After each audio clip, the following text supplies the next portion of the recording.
The Lord be with you. And with your spirit. A reading from the Holy Gospel according to Matthew. Glory to you, O Lord.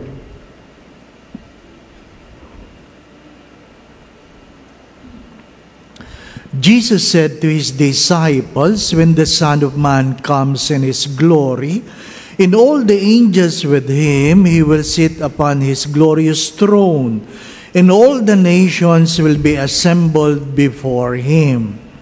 And he will separate them from one another, as a shepherd separates the sheep from the goats. He will place the sheep on his right, and the goats on his left.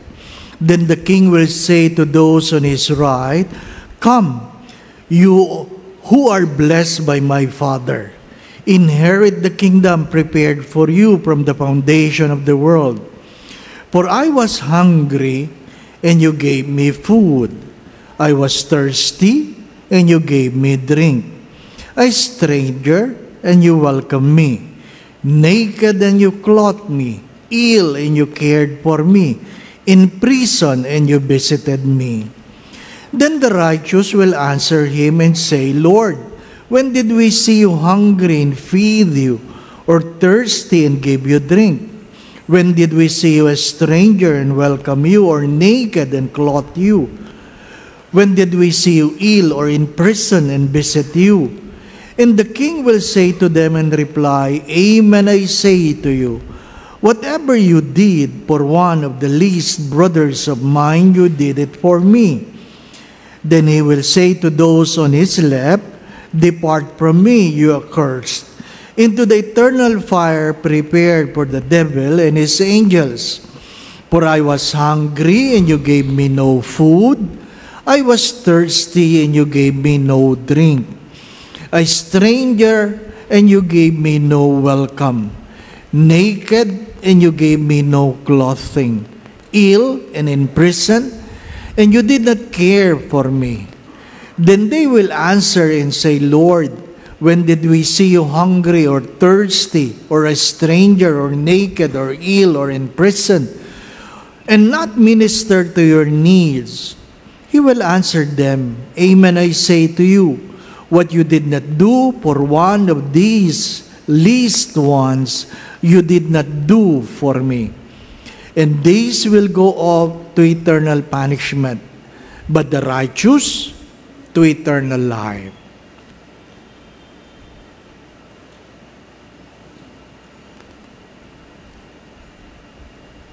The Gospel of the Lord. Praise to you, O Lord Jesus Christ.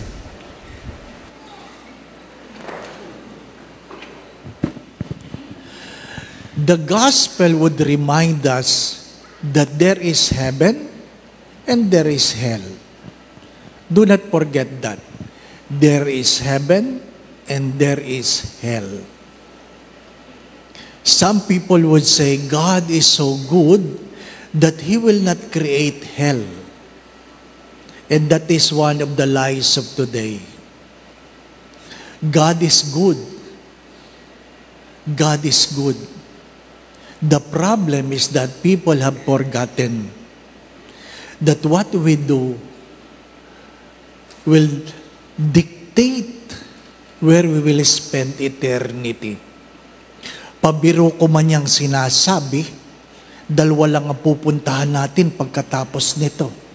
Smoking or non-smoking. Kahit naninigarilyo ka sa mundong ito, alam kong ayaw mo sa smoking area. Kaya magandang ipaalala, there is hell and there is heaven. My dear friends, my brothers and sisters, some would say, I believe in God, kaya lang I don't go to Mass. Hindi naman kailangan magsimba, basta naniniwala ka sa Diyos. Di po ba? Meron din ho akong kilalang ganyan. Ang pangalan Satanas. Naniniwala siya sa Diyos, hindi rin siya nagsisimba. Di ba? Siya ang magwe-welcome sa iyo sa hell. Magandang pagtunan ng pansin ito. We often forget that life is short and death is certain. And at the end, Jesus Christ, the King of the universe, will judge us and will throw us where we belong. Huwag niyong kakalimutan yan.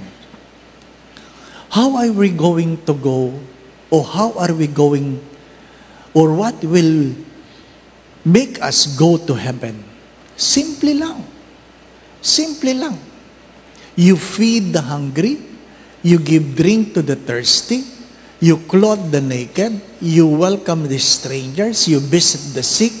You visit those who are in prison. And the seventh corporal works of mercy is, you bury the dead. You bury the dead. Yung mga taga-probinsya, marahil tanda nyo pa ito, na kapag may nililibing o mayroong patay na dinadaan sa simbahan, bumabatingting ang kampana ng iyong parokya. Di po ba? Hindi ko alam kung alam nyo ito. Magkaiba ang batingting, ang tunog ng kampana kapag matanda ang pinapasok sa simbahan, at iba rin ang tunog ng kampana kapag bata ang pinapasok. Kung yan ang exam, ano ang tunog, at hindi nyo alam, di kayo makakapasok sa langit. Ako, Father, hindi ko yata alam yun. Di po ba, no? Bakit binabatingting? Because part of the corporal works of mercy is we bury the dead. That we join the prayers for those who have passed away. Mga minamahal na mga kapatid, huwag niyong kakalimutan, we will not go to heaven by good thoughts. We will not go to heaven by good thoughts. Ano ibig ko sabihin? Di ba, halimbawa, na late ka, ang sasabihin sa'yo, don't worry, it is the thought that counts. Nadinig niyo na ba yun? Ha? Hindi yun nakapagbigay eh. Don't worry, it is the thought that counts. Ngayon, pinapaalala ko sa inyo, you will not go to heaven by good thoughts. Utot mo, di ba? Para maintindihan mo. You will not go to heaven by good thoughts. We will go to heaven by what we have done.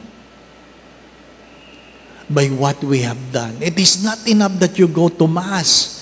You hear confession. You must ask yourself, was I able to feed the hungry? Give drink to the thirsty? Visit the sick, visit those who are in prison, bury the dead, clothe the naked, welcome stranger. Di ba? Sa simbahan, pagka minsan sikip, tapos may nakatayo dyan, naghahanap ng uupuan, nakita ka, hindi mo pinapansin. Ayaw mong paupuin. Bakit? Nakaupo ang bag mo. Di ba? Marami sa atin nagpapaupo ng bag. Oh, si Kuya tinabi ang bag. Di ba? Di ba? Huli na ang lahat. Why? Because we failed to welcome a stranger. My dear friends, Mother Teresa of Calcutta have said this, you cannot feed all the hungry, but at least you feed one. At least you feed one. Pag sinabi namang feed, hindi naman putok yan. Di po ba? Binibisita ni Mother Teresa yung pamilyang walang makain. Dala-dala niya yung malalaking tinapay sa India. Pag abot niyang ganyan, yung nanay na may 3 anak, hinati yung tinapay. Binigay yung kalahati sa kanyang mga anak at umalis. Nagalit si Mother Teresa. Ano ba namang klaseng nanay ito? Kinuha yung kalahati binigay sa mga anak. Hindi umalis si Mother Teresa hanggat hindi bumabalik ang nanay. After 30 minutes, bumalik ang nanay, wala nang tinapay. At sabi ni Mother Teresa, "What have you done with the bread?" At ang sabi ng nanay, "I also have a neighbor with 3 children who have not eaten for a week." For a week. Alam kong kailangan namin ng tinapay. Pero alam ko rin na meron kaming kapitbahay na hindi kumakain. Madalas nyo itong naririnig sa akin. Nagbibigay tayo hindi dahil meron tayong sobra, kundi dahil alam natin ang pakiramdam ng walang-wala. Kasi kung palaging masagana ang buhay mo, wala kang pakialam sa iyong kapwa. Mga minamahal mga kapatid, minsan, hinahayaan ng Diyos na ikaw ay magkasakit. Para maintindihan mo na dapat mong kalingain ang ibang may sakit. Minsan, kailangan mong dumanas na walang pera para maintindihan mo ang mga taong nangangailangan ng pera. Diba? Hindi natin sila naintindihan. Hindi mo naintindihan ang mga gutom kung palagi kang busog. Ano sabi ni Mother Teresa ng Calcutta? Pag palaging puno ang iyong tukador ng damit na hindi mo naman nagagamit, may mga taong naglalakad na hubad kasi ang mga damit na para sa kanya ay nasa iyo. Kung marami kang sapatos, tsinelas na hindi nagagamit, tandaan mo, may naglalakad na yapak kasi ang kanyang pangyapak nasa iyo.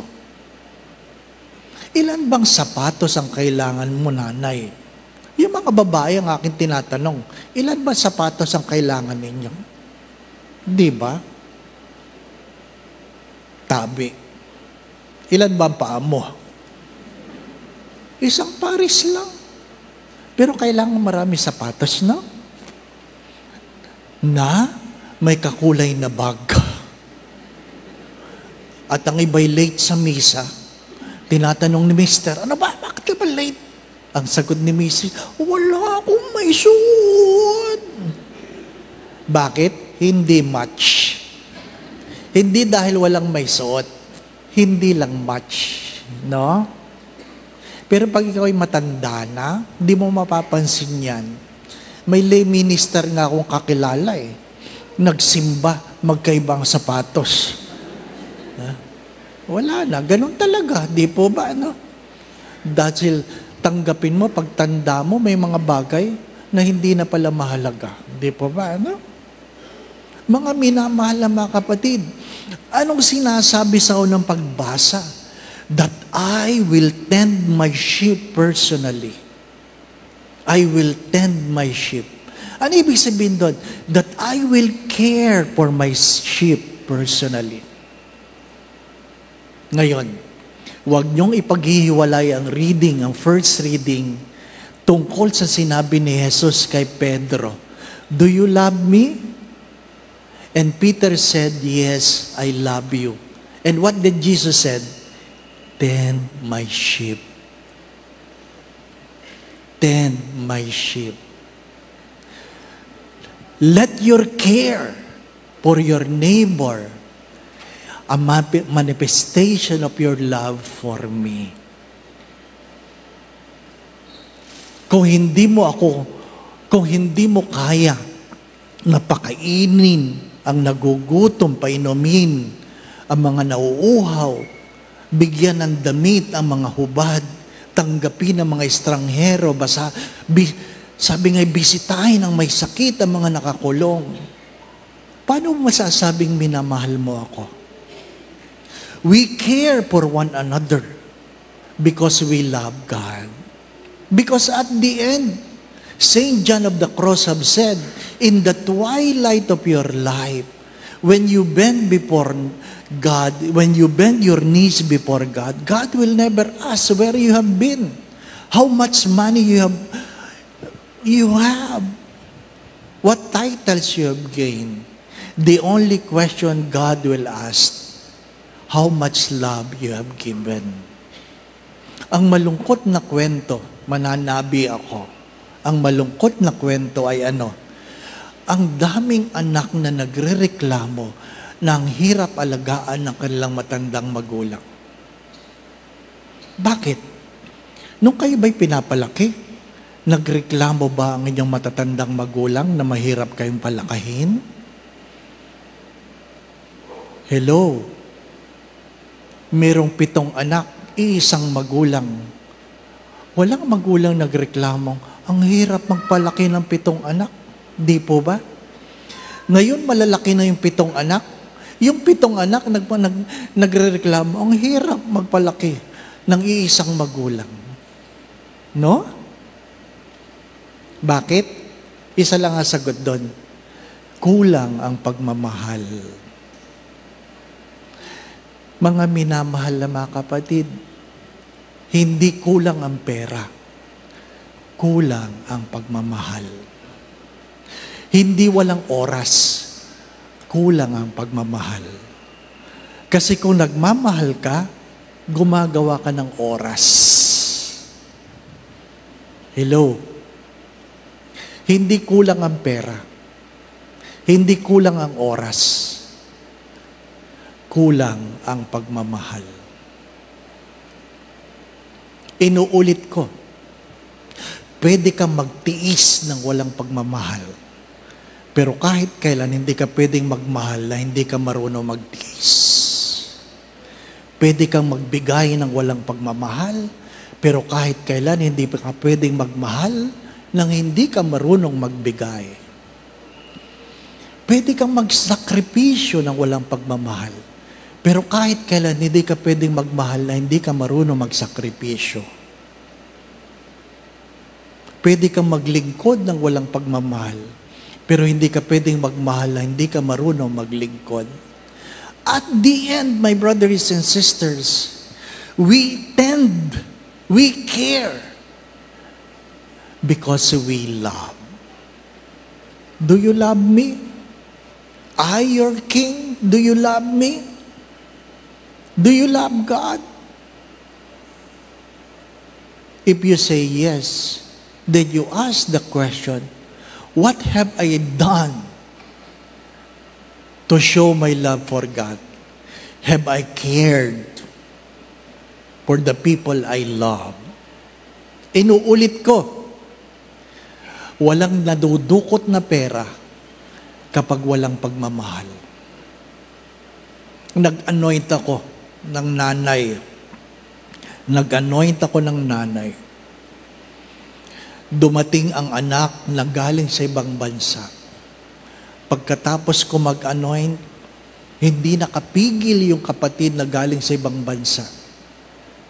Sabi ng kapatid doon sa kapatid na nandito na nagbabantay sa nanay, sabi niya, ngayon aanuhin mo ang pera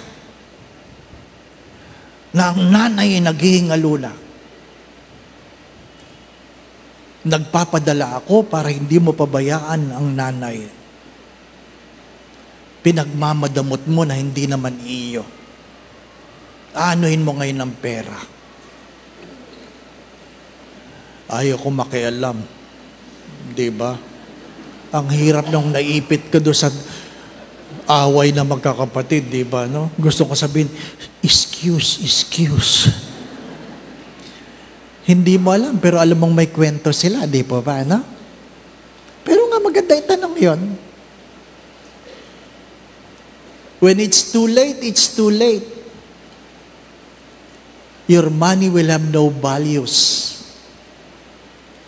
when the people you love is already sick and dying. Mahirap yun. Kung kailan pwedeng kumain, hindi nyo mai-treat. Mahirap yung kung kailan pwedeng maglakad, hindi nyo may pasyal. Di po ba, ano? Anak, saan ang punta mo? Mamamasyal kami. Sama mo naman ako, wag na mama, matanda ka na. Di ba? At sa huli, ito, nagmimisa ko sa patay. Habang nagmimisa ka, may isang anak na tumayo, niyapos yung kabaong, Mama! I love you! Misa ito sa patay. Sabi ko, shh! Upo! Bakit? Hindi na yan naririnig ng patay. Huli na! Huli na! Bakit kung kailan patay, saka kayo nagsasabing I love you? Kung kailan nasa kabaong na, saka nyo yayapusin? Huli na. Don't wait for the last day. Because the last day, you have no power anymore.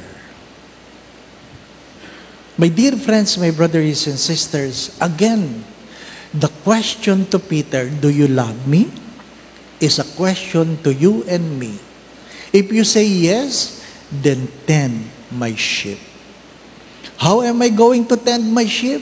Feed the hungry, give drink to the thirsty, clothe the naked, welcome strangers, visit the sick, visit those who are in prison, bury the dead. Simple lang, no? Don't tell me hindi nyo alam. Alam nyo yun. Kaya nga sa second reading, you will be judged by what you know. Amen. Do you love me? You ask the question. Ask the question as you look at the face of Christ. Do you love me? And he will say yes. Then the answer is, tend my sheep. Husband, you look at the face of your wife, and in the silence, your wife will ask the question, do you love me? If you say yes, then be faithful. Be faithful. To the children, shh. Young and old, do you love your parents? Then respect them. Huwag pasaway.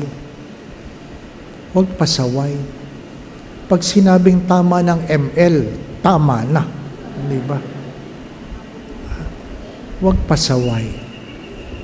Tend my sheep. The Lord be with you. And with your spirit. And may Almighty God bless you in your family, the Father, the Son, and the Holy Spirit. Amen. We go in peace to love and serve the Lord. Thanks be to